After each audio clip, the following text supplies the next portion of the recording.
ఒక గొర్రె నాయకత్వంలో 1000 సింహాలు చూసి భయపడాల్సిన అవసరం లేదు. ఒక సింహం నాయకత్వంలో 1000 గొర్రెల్ని చూసి భయపడాలి. నెపోలియన్ చెప్పినటువంటి ఈ మాట నాకు గుర్తుంటది అంటూ అజిత్ దోవల్ గారు చెప్పారు. నరేంద్ర మోదీ గారి పేరు ప్రస్తావించకుండా మాట్లాడారు. ఒక సింహం లాంటి వ్యక్తి ఈరోజు ఉన్నాడు.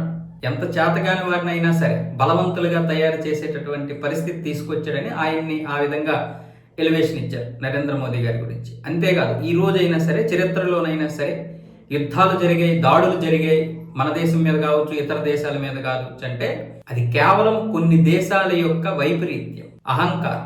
మేమే అగ్రరాజ్యాధినేతలం అనే అహంకారంతో జరిగినటువంటి దాడులు. మన మీద జరిగినటువంటి దాడులు అన్నీ ఇన్ని కాదు. ముస్లింలు చేశారు, బ్రిటిష్ వాళ్ళు చేశారు, ఫ్రెంచ్ వారు చేశారు, డచ్ వారు చేశారు, మన దేవాలయాలు కూల్చారు.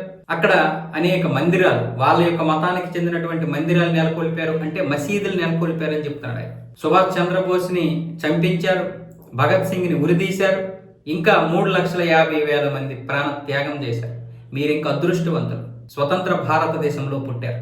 కానీ నాలాంటి వారు, నేను ఆనాటి బానిస ప్రభుత్వంలో పుట్టాం, ఇంకా భారతదేశం బానిసలు మగ్గిపోతున్నప్పుడు పుట్టామంటూ ఆయన అయితే కుండ బద్దలు కొట్టినట్లుగా మాట్లాడారు. కానీ చరిత్రలో జరిగినటువంటి అన్యాయానికి కావచ్చు, ఇప్పుడు జరుగుతున్నటువంటి అన్యాయానికి కావచ్చు, భవిష్యత్తులో జరగబోయేటటువంటి అన్యాయానికి కావచ్చు, యువత సిద్ధంగా ఉండాలి ప్రతీకారం తీర్చుకోవాలి.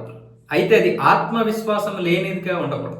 ఆత్మవిశ్వాసం లేనటువంటి ఏ దేశానికైనా, ఏ వ్యక్తికైనా ఎన్ని ఆయుధాలున్నా, ఎంత శక్తి ఉన్నా అదంతా వృధా.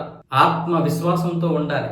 ఇక రాబోయేటటువంటి రోజులు మీరు ఇంకా చాలా పటిష్టమైనటువంటి వ్యవస్థను చూస్తారు. అలాగే ప్రపంచంలో కూడా ఇంకా చూడలేనటువంటి ఘోరాలు కూడా చూస్తారు. అన్నిటికీ సిద్ధంగా ఉండాలని ఆయన అయితే అసలు విషయం చెప్పారు.